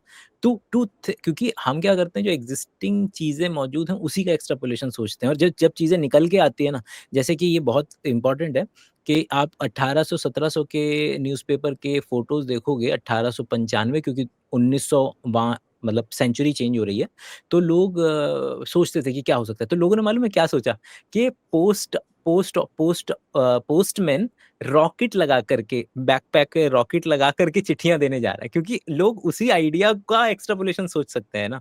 उन्होंने ईमेल नहीं सोच सकते वो लोग उस टाइम पर, लेकिन वो लोग क्या सोचेंगे, पोस्टमैन ने ही अपने बैकपैक लगाया और वो चिट्ठियाँ डिलीवर करने के लिए जा रहा है। तो ये भी एक छोटी पर्टिकुलर सोच। अरे राजन भाई प्लीज़, आई नो कि भाई थैंक यू पहले तो कि मतलब इतने 6 दिन की पूरी बुरी मरी हालत के अरे अंदर अरे में कैसी बात है भाई, कैसी बात है, मेरे को बहुत मजा आ रहा है सुनने में। जब कंक्लूड करना होगा मेरे को बताना, मैं कुछ बताऊंगा। नहीं, काफी काफी देर से राजन भाई चुपचाप बैठे हुए हैं, तो हम मैं उनके भी आराम से विचार एकदम सुनते शांति से वो आर्ट ऑफ लिसनिंग वाला काम कर रहा हूँ। शांति से सुनो भाई ज्ञानी लोगों को। हैं? तो अब मैं अगर एक बात से मैं अपनी खत्म करना चाहूँ, जो कि मैंने शुरू ही नहीं की है, बट कितना कमाल का आइडिया मेरे को ये लगता है कि कुछ नॉन लिविंग मॉलिक्यूल्स थे, कुछ कार्बन था या कोई भी चीज थी, सनलाइट थी, केमिकल एनर्जी थी, कंप्लीटली नॉन लिविंग, कोई आपस में रिलेशन नहीं है। मसाला था फॉर एग्जाम्पल, आपस में मिला, लिविंग बीइंग बन गए। मैं अपनी वीडियो में कई बार बोल चुका हूँ, एक और बार रिपीट करना चाहूंगा, इस सिक्के में और मुझ में क्या फर्क है? वही तो क्वांटम पार्टिकल से बना है जिससे मैं बना हूं। तो फर्क क्या दोनों में? मैं सोच सकता हूँ या नहीं सोच सकता, मेरे में ये कॉन्शियसनेस, मेरे में कॉन्शियसनेस है, शायद इसमें नहीं है। फिर से मैं शायद वर्ड लगाना चाहूंगा, क्योंकि हमारी शायद अंडरस्टैंडिंग उतनी नहीं है कि हम इसके लेवल पे जाके इसको समझ पाए। And at the end of the day, but still we don't know what is life. इसको इसको इसको इस आइडिया को इसलिए मैं सो कॉल्ड बढ़िया नहीं बोलूँगा, क्योंकि दिस एक बोला स्टेटमेंट भाई, उसको भी बढ़िया ना बोलो, आप कमाल हो गई यार। अरे नहीं, अरे भाई डिस्कशन कर लेते हैं। ब्रूटल। अरे तो बुरा मान गया मैं। क्योंकि ये नहीं नहीं, ये मुझे बहुत मजा आया, आई लाइक दैट। ये statement is valid for everything, anything, और does not bring up a new explanation. क्योंकि जैसे ही मैं कहता हूं कि भाई हर चीज एटम की बनी है, तो सब चीजें रुक गई ना, फिर मुझे अगला कदम लेने की जरूरत है, क्योंकि एटम मिलते हैं तो नए तरीके की कॉम्बिनेशन से अब एक नया emergent phenomena which has somehow new type of principle existence में आ रहा है। मतलब समझ रहे हैं आपके, भाई जैसे कि ह्यूमन बिहेवियरल बायोलॉजी है, तो मैं जानता हूँ कि ह्यूमन का बिहेवियर कुछ-कुछ इन चीज़ों पे डिपेंड करता है। और ह्यूमन बिहेवियर अपने आप में इस ह्यूमन्स को डिफाइन कर रहा है, व्हिच अगेन एटम के बने हुए हैं। लेकिन इससे ह्यूमन्स की एग्जिस्टेंस और उनके लिए कुछ प्रिंसिपल जो उनके बिहेवियर को बता सकते हैं, वो इमर्जेंट फिनोमेना जो कि आ रहे हैं, इमर्ज करते चले जा रहे हैं जैसे-जैसे हम उस हायरार्की में ऊपर की तरफ बढ़ते हैं। क्यों अगर मैंने कह दिया कि सब चीज़ एटम की बनी है, फिर तो मैं अगला स्टेटमेंट बोल ही नहीं पाऊँगा, हम सब लोग अपने-अपने घर चले जाएँगे। नहीं, बड़ा अरे नहीं भाई, नहीं, लेकिन नहीं, लेकिन नहीं, मैंने अंकित बड़ा भाई, सोच इसमें समझ के वर्ड्स को कलेक्ट किया, मैंने बहुत सोच समझ के। मैंने कहा है कि अगर हमारे आसपास जितनी भी चीजें हैं वो सभी उसी कॉस्मिक एक्सप्लोजन के पार्टिकल से बनी है। We know there is something called dark matter, जिसके बारे में हमें कुछ नहीं पता, क्षितिज ज्यादा बता पाएगा क्योंकि वो उस पर वर्क करता है। हमें पता है कि कुछ ऐसी चीज है, कुछ ऐसी एनर्जी है जिसके कारण हमारा यूनिवर्स एक्सपैंड कर रहा है, जैसे डार्क एनर्जी। फिर से क्षितिज का एरिया आ गया, तो वो ज्यादा अच्छे से बता पाएगा। मैं जस्ट इतना कह रहा हूं, हमें पता है फॉर श्योर ये एटम से बना हुआ है। हमारे जितनी भी अभी तक फिजिक्स के लॉज, फिजिक्स की जितनी भी बाउंड्री है उसमें रह के बोले तो ये भी एटम से बना है, मैं भी एटम से बना हूं। बिल्कुल क्वांटम लेवल पे भी चले जाएं तो दोनों सेम ही है, कंपोजिशन अलग अलग हो जाएगी। ये एटम्स के किसी और अरेंजमेंट से बना होगा, मैं किसी और अरेंजमेंट से बनाऊंगा। इसमें इलेक्ट्रॉन प्रोटॉन की जो कॉन्फ़िगरेशन है, जो भी है फंडामेंटल लेवल पे थोड़ी अलग होगी, मेरी अलग होगी, लेकिन उसी कॉम्बिनेशन, उसी कंपोजिशन की वजह से मेरे अंदर ये क्षमता, मेरे अंदर ये पावर आ गई है कि मैं सोच पा रहा हूँ कि मैं एग्जिस्ट करता हूँ इस यूनिवर्स में। मैं सोच पा रहा हूँ कि यार मार्स पे तो लाइफ एग्जिस्ट करती है, चाहे यूनिसेलुलर हो या जो भी हो, कैसी भी हो, एग्जिस्ट करती है। ये नहीं सोच पा रहा। ये इमरजेंस से रिलेटेड एक बहुत ही इंटरेस्टिंग कॉन्सेप्ट आता है, जैसे राजन ने अभी एटम्स का बताया था। ये सोचने में तो सही में बहुत ही इंटरेस्टिंग सी बात है। हम लोग मैथमेटिकली लेते हैं, अगर मैं 3 चीज़ों को लूँ और उन तीनों को मैं परम्यूटेशन कॉम्बिनेशन लगाऊँ, तो मैं एक बहुत ही लिमिटेड नंबर ऑफ कॉम्बिनेशंस पे अराइज़ हो सकता हूँ।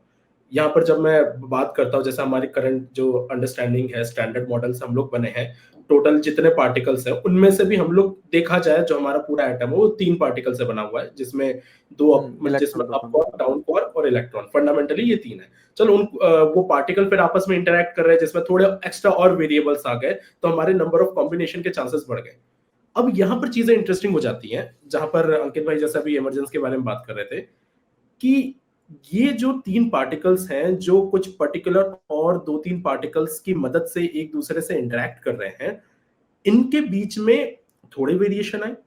अब ये जो थोड़े नंबर ऑफ वेरिएशन है, लेट्स से कुछ पर्टिकुलर इंटरेक्शन से x बना, किसी से y बना, किसी से z बना, फंडामेंटली ब्रेक डाउन करेंगे तो यही इलेक्ट्रॉन और क्वार्क्स दोनों टाइप के आएंगे, x y z बने।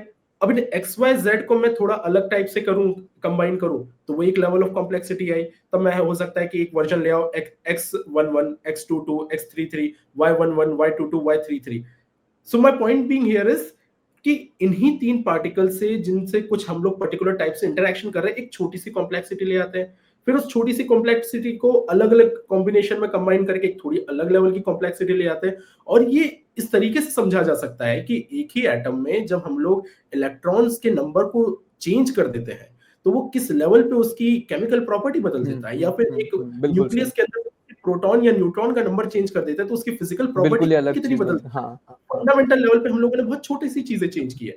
तो ये जो इतने टाइनी बिल्डिंग ब्लॉक्स की बनी हुई चीजें इस तरीके से एस्केलेट करते हुए, वही है ना कॉम्प्लेक्सिटी अराइजिंग फ्रॉम सिंप्लिसिटी, ये इस लेवल पे एक केओटिक इफेक्ट क्रिएट कर देती है कि तभी तो हाँ एग्जैक्टली। और तभी वो स्टेटमेंट भी बोली गई है ना कि अगर हमें एनवायरनमेंट को सिमुलेट करना है तो हमें एनवायरनमेंट की जरूरत तो पड़ेगी। अगर हमें हमारे खुद को सिमुलेट करना है, हमें केमिकल एलिमेंट्स को सिमुलेट करना है, तो हमें क्वांटम पार्टिकल्स की ही जरूरत पड़ेगी। That is why we are building quantum computer. वैसे किसी ने बोली नहीं, शायद मैंने नहीं बोल दिया, बट ठीक है। कोड कर देते हैं। कोड। नहीं, पर उसी में जैसे एक बात बोलना चाह रहा था कि जैसे इंक्रीजिंग कॉम्प्लेक्सिटी में मान लो अब आपने बेसिक एटम से स्टार्ट किया और अब आपने उसमें कार्बन जोड़ दिया। कार्बन ऐसा अतरंगी एटम है जो बहुत से लोगों से अलग अलग तरह के बॉन्ड बना रहा है, ठीक है ना। ऑक्सीजन के साथ भी बन रहा है, और हाइड्रोजन के साथ भी है, नाइट्रोजन के साथ भी, किसके साथ नहीं बना रहा, और वो अलग अलग कॉन्फ़िगरेशन में भी आ रहा है। तो और उसमें ऑक्सीजन आ गया जिसके ऑक्सीडेशन स्टेट अलग है, हाइड्रोजन आ गया, तो तब इस लेवल की कॉम्प्लेक्सिटी और मल्टीफोल्ड ऊपर हो गई। अब उनने मिलकर बना लिए मॉलिक्यूल, बड़े बड़े मैक्रो मॉलिक्यूल, जिनकी कॉम्प्लेक्सिटी और मल्टीपल ऑर्डर में बढ़ गई। तो that's how like life emerge. I think fundamental, अगर क्वेश्चन का आंसर अगर हम दें, मुझे मतलब तो बहुत ये बेसिक दोनों, लेवल पे बता रहे हैं हम इस चीज को। नहीं नहीं बिल्कुल, मेरे को ये दोनों डायरेक्शन में जाता हुआ नजर आता है। मुझे ऐसा लगता है कि जब हम हायर ऑर्डर पे जाते हैं तो कॉम्प्लेक्सिटी सिंपल होती हुई सी भी नजर आती है मुझे, कि जैसे कि लॉज ऑफ मोशन है, वो 3 इक्वेशन है समझ रहे हैं आप, कि 3 इक्वेशन से ही इतना बेहतरीन तरीके से हर ऑलमोस्ट, मतलब वही ना कि दो 99% जहाज उड़ा चीजें दो। जो हम अपने पर्टिकुलर मैकेनिकल वर्ल्ड के अंदर में जो चीजें कर रहे हैं वो एक्सप्लेन हो पा रही, मतलब कि अक्सर मेरे को भी ऐसा पहले लगता था, लेकिन ये मैं I give it another thought कि हायर ऑर्डर जाने से कॉम्प्लेक्स ही हो जरूरी नहीं, कॉम्प्लेक्स वाले भी एग्जाम्पल मुझे नजर आते हैं, और कभी कभी मुझे सिंपल एग्जाम्पल्स भी जो है वो नजर आते हैं, विच इज वियर्ड ना, कि आप जैसे चलिए हायर सिंपल ऑर्डर पे एग्जांपल, जाकर भी मुझे,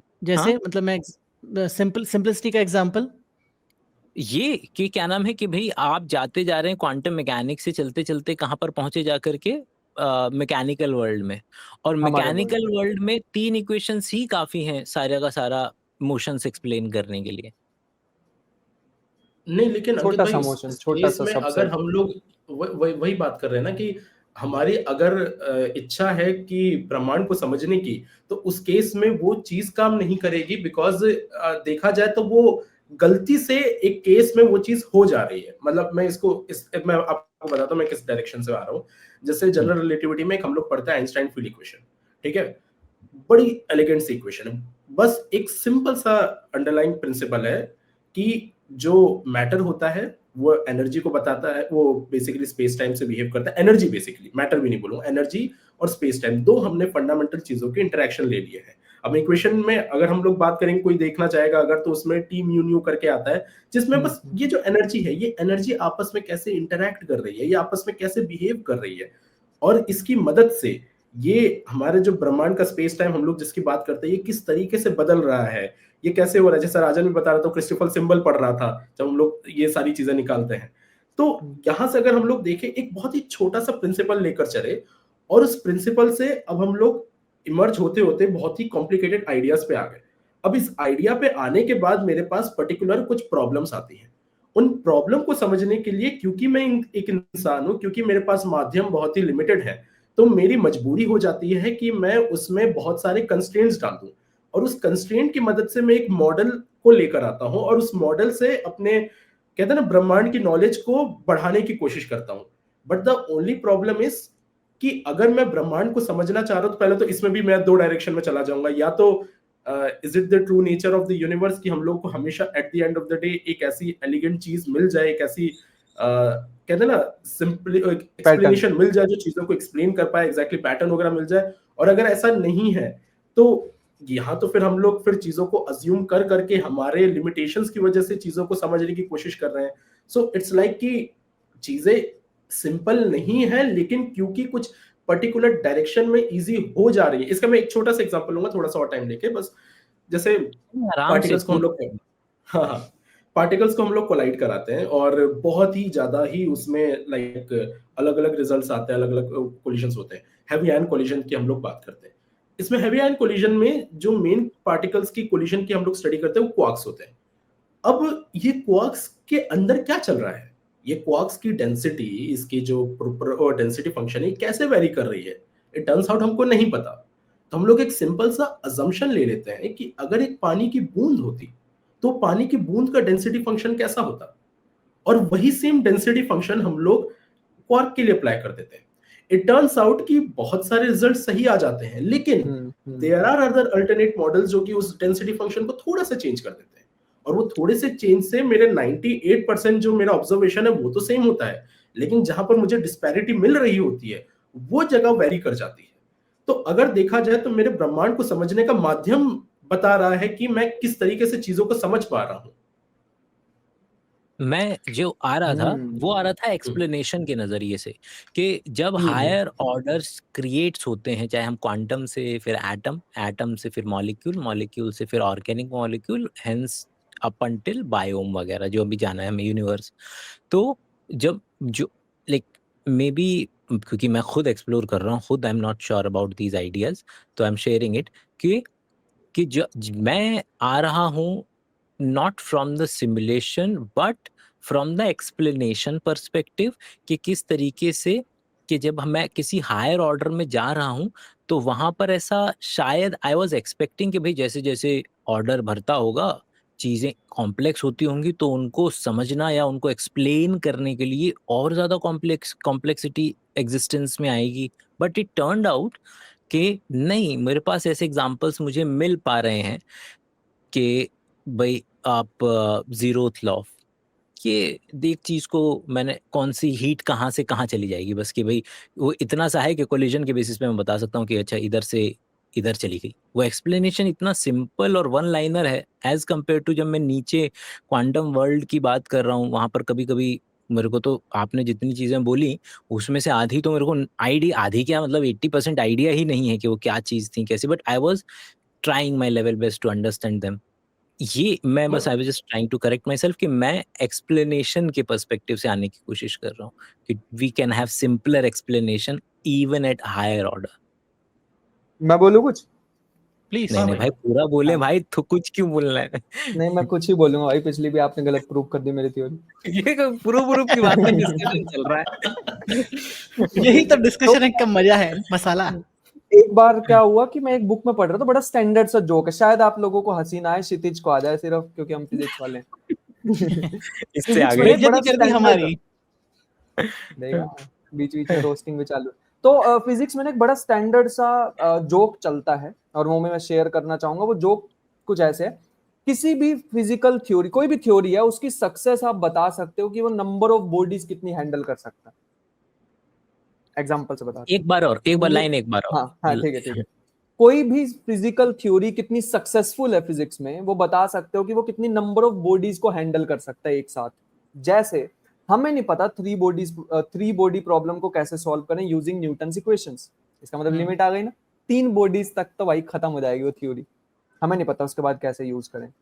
करेक्ट। ऐसी आइंस्टाइन की जो थ्योरी है उसमें 2 बॉडीज आ जाएंगी तो वो हिल जाएगी पूरी की पूरी थ्योरी। क्योंकि मेरा सब्जेक्ट क्वांटम मैकेनिक्स का है, तो क्वांटम मैकेनिक्स नहीं डील कर सकती है जब कोई बॉडी ही ना हो, विच इज वैक्यूम। तो बेस लेवल, अरे ठीक है, नहीं देखिए ऐसी आई तो मुझे तो नहीं आया, मुझे तो नहीं आया समझ नहीं में। आया। अच्छा समझ ही नहीं आया, मतलब हाँ। कितनी नंबर ऑफ बॉडीज से एक साथ डील कर सकती है एक थ्योरी, वो उतनी ज्यादा इट्स सक्सेसफुल ओके, मतलब होती कि है। I heard it but like my understanding का लेवल अभी उतना नहीं है कि I will be able to resonate with this joke, but maybe in future. तो आई थिंक आई मतलब अंडरस्टूड इट, क्वांटम मैं मैकेनिक्स जो है बाद में इसका वैक्यूम समझना को डील चाहूंगा। आराम से समझना 15 मिनट लगा के। क्वांटम मैकेनिक्स वैक्यूम से नहीं डील कर सकती है, मतलब जब ठीक कुछ भी ना हो, क्वांटम वैक्यूम जिसे हम बोलते हैं। ठीक, हम्म, नाइस। ठीक है भाई, ठीक है। कितना टाइम हुआ हमको करते हुए अभी? ओ काफी समय हो गया 58 मिनट दिखा रहा भाई, ये 58 मिनट हो गए। तो कुछ ज्यादा ही लंबा खींच गया भाई, इतना तो नहीं सोचा था मैंने। तो थोड़ा एलियन पे वापस थोड़ा सा हम लोग आके हाँ उसको कंक्लूड कंक्लूड कर करें। लेते हैं। हाँ, इसको कंक्लूड कंक्लूड कर करें। लेते हैं। हाँ हाँ, कंक्लूड हाँ। कर लेते हैं इसको। तो नाइस। मैं सबसे पहले क्लैरिफिकेशन देना चाहूंगा, अगर जहां तक जो लोग सुन रहे हैं वो अगर इस बात को मानकर बैठे हुए हैं कि हाँ हमें कुछ मिल गया है, इट्स नॉट, बहुत सारे इफ एंड बट हैं। तो अभी सिर्फ ये बायो सिग्नेचर की बात है, जरूरी नहीं, हो सकता है केमिकल तरीके से बने हुए हो, तो हमें अभी कुछ नहीं पता। Basically it's just a hope, चिंगारी है, और उसको बाद में पता चलेगा जब वो सामान आएगा अर्थ पर, और उसका हम अलग अलग तरीके से एनालिसिस कर पाएंगे सोफिस्टिकेटेड इंस्ट्रूमेंट के साथ, तो हमें सच में पता चलेगा कि कुछ था या नहीं था। तो ये समझ में आए हर किसी को जो यहाँ तक देख रहा है। रवि भाई मतलब इसी मैं पॉइंट तो पे हाँ हाँ हाँ हाँ बोलिए। प्लीज प्लीज मैं अच्छा तो मैं बस ये कह इतना रहा बोल था रहा हूँ कि बोलिए तुमने मानने वाले में मैं बस अरे इसी पॉइंट पे एक छोटी सी चीज ऐड करना चाह रहा हूँ कि अभी भी हमारी जो मासेस है, जब हम लोग एलियन के बारे में बात करते हैं तो उनके दिमाग में या तो कोई मिल गया का जादू टाइप कुछ आएगा, या एंटीना वाला, या फिर ऐसा कुछ चीजें आ जाएंगी।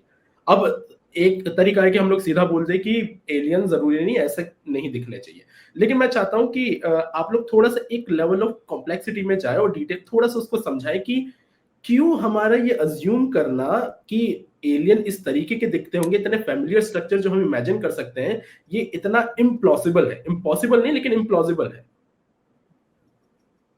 मैं उसका एक मतलब कि मैंने कई बार इस बात को डिस्कस किया है, बस हल्का सा 2 लाइन में बता देता हूँ कि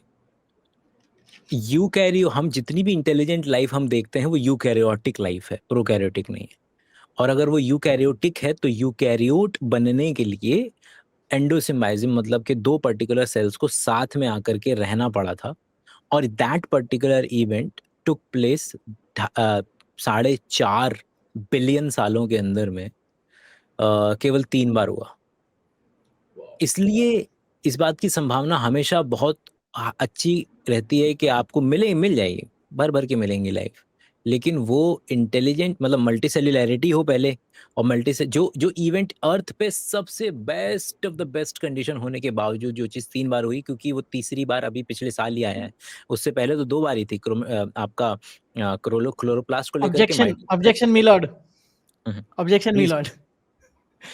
अर्थ पर सिर्फ 4.5 बिलियन साल में कम बार हुआ है। दैट डज नॉट मीन कि दूसरे प्लैनेट्स पर इस तरह का इवेंट, सेम इवेंट नहीं हो सकता। इस बात की पॉसिबिलिटी जीरो नहीं है, सबसे पहले तो।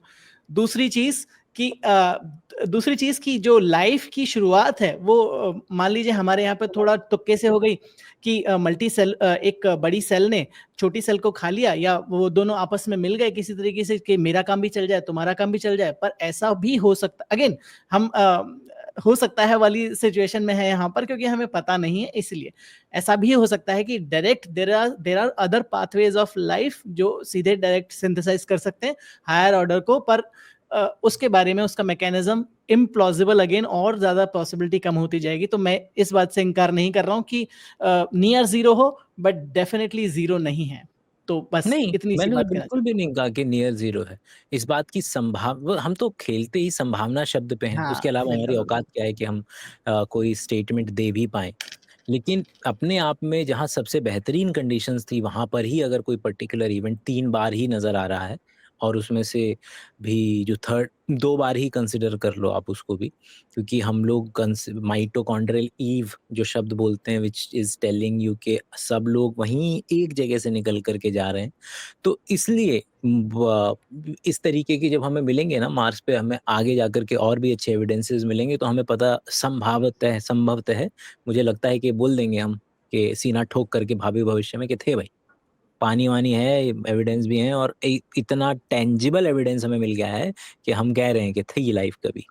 बट तो हाँ, जिसको समझ में नहीं आया है यहाँ पर, यहाँ तक जो बातचीत हो रही है यहाँ पर, सिंपल सी बात है कि ये जो इवेंट है ना, हम ऐसा समझ रहे हैं कि ऐसा हुआ है कि बड़ी सेल ने छोटी सेल को खाया। वो एक ऐसी सेल थी जो लाइट को यूज कर सकती थी, तो वो जब क्लोरोप्लास्ट बनी एक बड़ी सेल के अंदर जाकर, तो उसने फोटोसिंथेसिस स्टार्ट किया।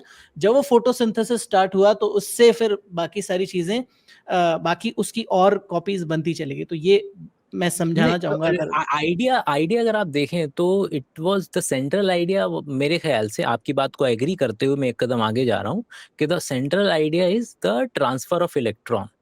क्योंकि अगर हम इसमें भी देखेंगे ना कि जो एविडेंसेस हमें यहाँ पर भी मिल रहे हैं, they are more closely getting towards के इलेक्ट्रॉन से कैच खेलना है, चाहे वो आयरन सल्फेट हो, चाहे वो राइट, बाकी उसके अंदर में हो। और हमारे उसके अंदर में भी जो एटीपी सिंथेज है, अगर हमें करना है वो काम, तो it is all right, about जितने भी हमारे प्रोटीन के कॉम्प्लेक्सेस हैं वो क्या कर रहे हैं, वो इट इज ऑल अबाउट कि इलेक्ट्रॉन को खेलते रहो। इसीलिए कैमियोस्मोसिस के डीप हाइड्रोथर्मल वेंट वाली जैसी जगहों पर भी आपको इलेक्ट्रॉन से खेल सकते हो कि भाई हम बोलते हैं कि भाई वो H2O जो है वो तोड़ रहे हैं, तो H2O जब टूटता है तो फोटोलाइसिस से तो H+ ऑक्सीजन और इलेक्ट्रॉन, ये वो इलेक्ट्रॉन फिर वो मैग्नीशियम लेता है, फिर मैग्नीशियम फिर ये लोग आपस में कैच खेलते हैं, माइटोकॉन्ड्रिया इलेक्ट्रॉन का कैच खेल रहे हैं।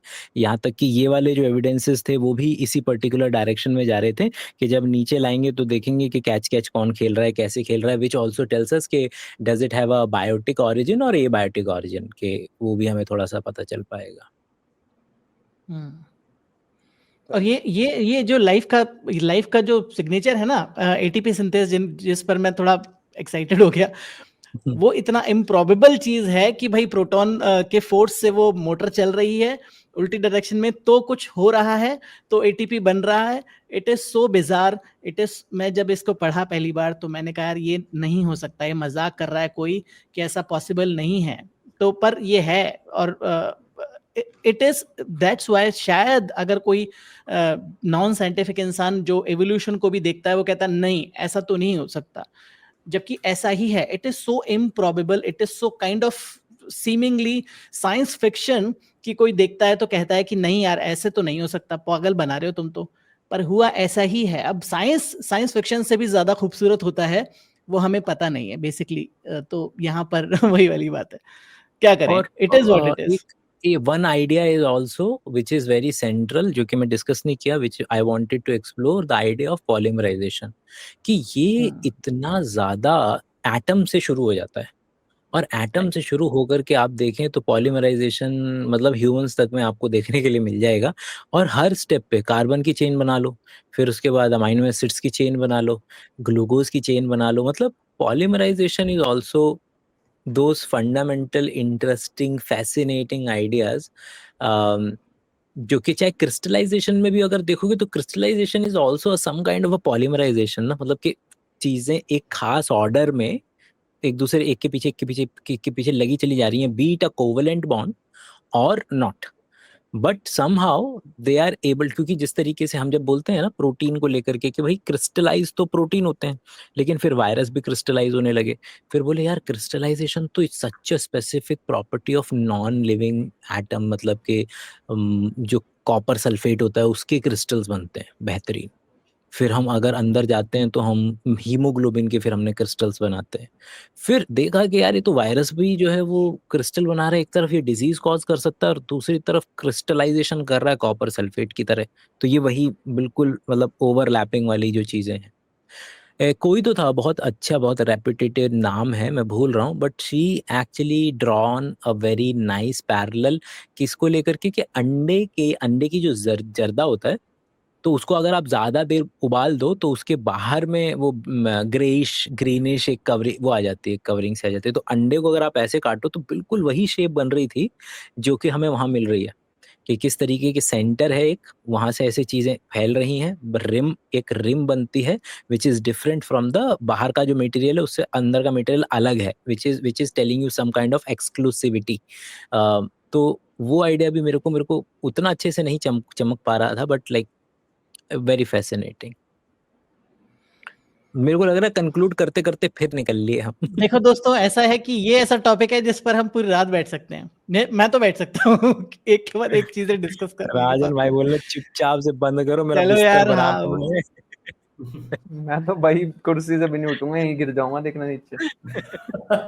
चलो फिर नहीं, कंक्लूजन तो हो हाँ, ही तो गया है। Best evidence till date, that's for sure, but not the evidence of life. Not best completely. Evidence till date. So this is my last 2 liners. आप जिसको जो 2 लाइनर देने अपने आखिरी के कंक्लूजन के, वो दे सकते हैं। It can also be purely chemical. हो सकता नहीं, है कि कोई इसलिए लाइफ उन्होंने हो ही उसको ना। कम करा है, उसकी पॉसिबिलिटी को इसलिए कम करा है कि हाई टेम्परेचर को रूल आउट कर दिया है और हायर पीएच को रूल आउट कर दिया है, क्योंकि ये 2 वो कंडीशंस थी जिसमें ये पर्टिकुलर बन सकता था। और इन लोगों ने जगह देख करके और बाकी दूसरे मेथड्स के बेसिस पे, I was like browsing things, तो अपने पेपर में मेंशन भी किया है कि we have tried out our level best to rule out. इसीलिए तो इसीलिए हाँ, उस वो लोग सामान को लाना और उसको डिटेल में बहुत अलग अलग टेक्निक से यूज करना बहुत ज्यादा जरूरी है। उसको रूल आउट पर खर्चा भी देखना पड़ेगा, तो दोनों ही चीजें साथ में आती हैं। ये अच्छा, इसको लेकर के क्या है क्षितिज भाई, कि जो ट्रम्प ने पैसा वैसा तो खींच लिया बुरे तरीके से, अब ये पत्थर वत्थर वहीं रह जाएंगे कि ला भी पाएंगे वापस? यार देखो, मैं एक चीज बताता हूँ आपको कि नासा में ही है मेरे लाइक नोन में एक, एंड अंदर ही अंदर तो उनकी यही बात चलती है कि इसको जाने दो यार पहले, ठीक है। चेंज कर लो कि हम तो ये we have like bandwidth कि हम शांत बैठ सकते हैं 5-7 साल, क्योंकि इट्स अ बिगर वॉर, बहुत लंबी है, तो इसको निकलने दो इस बंदे एंड को पहले। It will take more then, तो इनिशियली जो हमारा प्रपोजल था, मैं ह्यूमैनिटी को एकदम ऐसे लेने चलता हूँ तो हमारा हो जाता है। इनिशियली जो नासा का सही। प्रपोजल था वो था कि 2030 तक उन लोगों को लाइक ये चीज कर देनी, बट बहुत सारे कंस्ट्रेंट आ रहे थे, बजट कंस्ट्रेंट आ जा रहा था, ऑब्वियसली जो आना ही था। इसके ऊपर भी मैंने एक सेपरेट वीडियो बनाई थी कि जो फंड कट्स किए गए हैं और जहाँ फंड रेस किए गए हैं वो एक पर्टिकुलर पैटर्न शो कर रहे हैं। तो फंड्स के तो इश्यूज आ ही रहे थे, साथ ही साथ कि टेक्नोलॉजिकल इश्यूज भी आ रहे थे इतने कम टाइम में, बिकॉज अभी 2025 खत्म ही होने वाला है, 26 में एंटर कर रहे हैं, तो 2030 तो बिल्कुल पॉसिबल हो नहीं पाता। तो इसकी जो टाइमलाइन है वो 2035 से 2040 के बीच में एस्टिमेट की गई है। अब यहाँ पर भी थोड़ी सी एम्बिग्यूटी ये है कि अगर नासा का स्टैंड अलोन प्रोजेक्ट ये होता है तो एस्टिमेटेड बजट कुछ $11 बिलियन है, विच इज वेरी हाई। और वन माइट आस्क कि $11 बिलियन किस लिए, बट कहते हैं ना कि गुड, कहते हैं paradigm shift takes this much effort. आज के टाइम पे तो हो ही गया, हम लोग ऐसे स्टेज पे आ गए हैं। और दूसरा एक इनिशिएटिव ये है कि मे बी अगर हम लोग प्राइवेट पार्टनर के साथ कोलैबोरेट करें, so in that case this budget might reduce to $3 billion और something, which is still a very large budget, but given कि एप्पल का केवल मार्केटिंग का बजट $5 बिलियन तक जाता है एनुअली, तो it is something which is feasible। Again ये जो मैं नंबर बोल रहा हूँ, ये नंबर वेरी कर सकते हैं। मैंने कुछ सोर्सेज पे जो पढ़े हैं वहां पर भी उन्होंने बताया कि इतना हो सकता है। जब, और सबको पता है हिस्टोरिकली जब भी कोई इतना बड़ा प्रोजेक्ट किया जाता है तो जो एस्टिमेटेड बजट होता है उससे अलग ओरिजिनल बजट जाता ही जाता है। तो फ्यूचर के जो मिशन है इस दायरे में देखा जाए तो काफी ज्यादा ही इंटरेस्टिंग है कि उसको लाने का जो पूरा प्रोसेस होगा उसमें अपना टेक्नोलॉजिकल मार्वल होगी। By the way I don't know why अभी तक ये चीज आई नहीं। जब हम लोग मार्स से सैंपल कलेक्ट करेंगे वहां पर एक और बहुत ही बड़ी चीज होने वाली है। आज तक हम लोगों ने मार्स से कभी भी रॉकेट लॉन्च नहीं किया है। हम लोगों ने मार्स में लैंडर भेज दिया है जो वहां घूम रहा है, लेकिन मार्स की सरफेस पे सब कुछ एकदम परफेक्टली अकाउंट करके वापस धरती तक लाना, ये अपने में बहुत बड़ा चैलेंज है। जब नील आर्मस्ट्रॉन्ग और सब लोग मून पे गए थे तो अगेन वो भी फर्स्ट टाइम था कि हम लोगों ने अर्थ के अलावा पहले किसी दूसरी बॉडी पे वापस रॉकेट लॉन्च करके आए नहीं है। तो जो यूएस प्रेसिडेंट थे उस टाइम के, उन्होंने इसके लिए अलग से स्पीच तैयार कर रखी थी कि इन केस वो मिशन फेलियर हो जाता है और वो या तो मर जाते हैं या तो फिर वहीं रह जाते हैं, तो उसके लिए तैयार कर रखा था the people who went to moon remain on moon, ऐसे करके। तो it might be the case कि मार्स वाले केस के लिए ऑल्दो अगर पूरा रोबोटिक केस होता है तो होगा नहीं, लेकिन अपने में अभी बहुत सारे चैलेंजेस है। मतलब एक छोटी सी कड़ी भी खराब होगी तो वो पूरे मिशन को बहुत ज्यादा सेटबैक दे सकती है। तो अभी भी बहुत सारे चैलेंजेस है आगे। मैं वैसे खत्म करना चाह रहा हूँ, लेकिन भाई राजन भाई की जो हालत देख करके मुझे लग रहा है मेरे को खत्म कर देना चाहिए। अरे नहीं कोई नहीं, चलने दो ये चलने दो, वो आखिरी मेरा क्वेश्चन खुद ही कैमरा बंद हो ये जाएगा देखना। जो आखिरी क्वेश्चन था मेरा वो ये था कि could why 1 year of wait, के ये पेपर अभी अभी पब्लिश किया इन लोगों ने, 10 सितंबर 2025 को ये पेपर पब्लिश हुआ है। और can it be in the direction कि भैया ये इससे पहले के फंडिंग काटे कुछ इनको दे दो, ऐसा कि ये जिसपे कम से कम कुछ तो ये रहम खाएं ये लोग, क्योंकि काफी टाइम पुराना है ये, मतलब जो हमारे पास ऑब्जर्वेशंस थी वो 1 साल का डिफरेंस है करीब करीब। तो could it be that as well? I think ये एक ऐसा टाइम था भी जब, अगर हम लोग नासा की हिस्ट्री की देखें तो नासा में स्टार्टिंग में बहुत सारे बजट कट किए जाते थे जो भी प्रपोजल है, लेकिन फिर एक साइंस कम्युनिकेशन की लहर आई थी जिसमें कार्ल सेगन और बिल नाय द साइंस गाय, ये सारे लोगों ने जब साइंस को इतना पॉपुलराइज किया, so that played a very crucial role कि साइंटिफिक प्रोजेक्ट्स को इतना ज्यादा बजट मिलने लगा। अभी यूएसए एक क्राइसिस देख रहा है साइंस में, and I am not saying anything कि ऐसा हुआ ही होगा, बट एक तुक्का है कि मे बी एक वो जो साइंस को लेके जो रुचि खत्म होती जा रही है अमेरिकन के अंदर, उसको एक स्पार्क देने का तरीका है। ऑब्वियसली एक रीजन ये भी है कि इतने 1 साल से एनालिसिस भी चल रहा था, सीधा हम लोग कुछ सैंपल आते कुछ बोल नहीं सकते, तो इंडिपेंडेंट रिजल्ट चल रहे थे। But I think this is a very good time एक वो साइंस को लेकर एक पॉजिटिव सेंटिमेंट्स लोगों के अंदर फिर से भरने के लिए, which is like degrading day by day. Okay, तो इसी बेहतरीन क्वेश्चन के साथ आज की हम सभा को समाप्त करेंगे और मैं केवल एक व्यक्ति का धन्यवाद करना चाहूंगा, राजन भाई का, कि वो यहाँ बैठ पाए इतना समय निकाल करके बहुत तगड़े तरीके से। थैंक यू फिर राजन आइएगा भाई। खाना खाने के लिए। बिल्कुल बिल्कुल भाई, बिल्कुल, जब आप इनवाइट करें। अब 20 दिन के लिए रवि भाई हाइबरनेशन में जा ही रहे हैं, उसके बाद हाँ, 20 दिन का हाइबरनेशन है भाई का, इसलिए ये आज ही पॉसिबल हो सकता था, इसलिए मैं बहुत कृतार्थ फील कर रहा हूँ कि हम चारों लोग मिल पाए। 6 पार्ट बस में यही डालना कंबल डाल के अंकित सो भाई। जाएंगे, यहीं पे सोफा है, यहीं पे डाल के सो जाएंगे बस, भालू की तरह। चले, थैंक ठीक है यू भाई सो लोग, मच।